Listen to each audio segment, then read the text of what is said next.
Hey everyone, it's Mr. Hollywood, and today I will be giving you guys a ranking of the Indiana Jones films with the release of Indiana Jones and the Dial of Destiny. And before I even give you guys my ranking, I just want to say I'm actually out of town right now, so that's why I took a little bit of a break for a week. And I am gonna just try to post like maybe every other day. And I also have a gaming challenge coming in a few weeks. We'll see how that goes. So, anyways, Indiana Jones and the Dial of Destiny, definitely have some thoughts on it, along with the whole franchise. Now, in last place is Indiana Jones and the Temple of Doom. Now, I still really enjoy this film. It's still a really fun action adventure film. However, it is definitely the weak link of the franchise, partially because, when it comes to Indiana Jones, I feel like this goes a little bit, it's like kind of the least fun, and like it's supposed to be a little more fun, and also in the middle, I know some people that might not mind that, but I thought it was really creepy in the middle when there was all these slaves and it's like and like getting kids getting tortured. It's like it didn't pull me out of the movie, but it just knocked it down a bit. So that is why Indiana Jones and Temple of Doom is in last place. Now coming in at number 4 is Indiana Jones and the Kingdom of the Crystal Skull. I know some people think this might be worse, but I honestly really enjoyed this film. I think Cate Blanchett was a really good villain. I like how they showed Indiana Jones, after, his father died and everything. So yeah, I think this is a really fun film.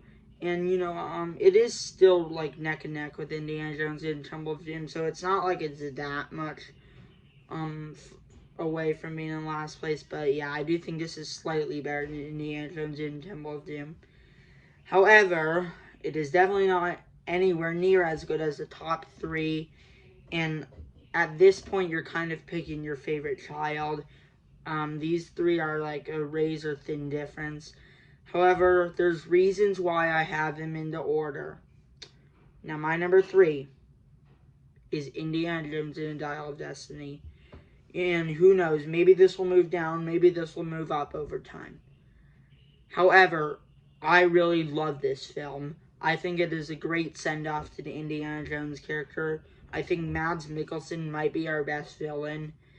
And you know what? I'm going to say this definitively. He's definitely actually our best villain in the franchise. Such a great villain. And yeah, I love it how they show Indiana Jones going on one last adventure. And, in terms of like Indiana Jones film, this probably feels like the least like it because it's not like crazy action. However, because like they're showing, and I like how they showed the age a bit, and how they didn't just have him be the most badass guy. Instead, they showed the age a bit. And yeah, I do think it is a great emotional send off to Indiana Jones. So yeah, I really love Indiana Jones and Dial of Destiny. However, it's not as good as these two. And number 2 is Raiders of the Lost Ark. A lot of people would put this at number 1. I can completely understand.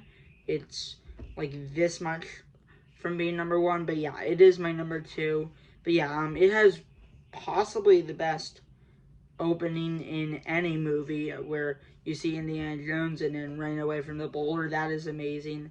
It has some great action. Obviously, John Williams' score is epic.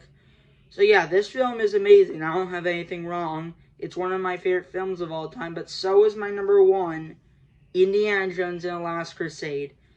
I love the beginning as well, and it is almost as good as the beginning of Raiders of the Lost Ark, where you see, like, how Indiana Jones became Indiana Jones. However, the thing that pushes this to number 1 is the chemistry between Harrison Ford and Sean Connery, father, son.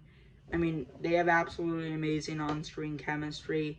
The action towards the end is great, and it has one of the most beautiful scenes where they're just riding off to the sunset.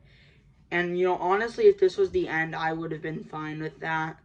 But, there's still 2 more movies, and I don't mind. And So yeah, it is my favorite of the Indiana Jones films. However, I will say I really enjoy all these films. Even Indiana Jones and Temple of Doom, I'd still give that like an 8.5.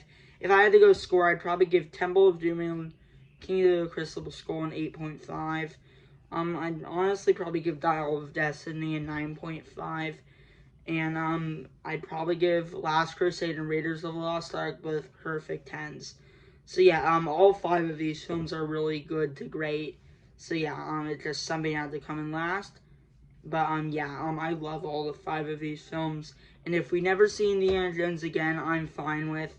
And yeah, he has been a great. This has been a great franchise. Indiana Jones is one of my favorite movie characters. So yeah, so I love this franchise, and I'm glad that Indiana Jones and Dial of Destiny exists. So yeah, thanks for watching, and peace out.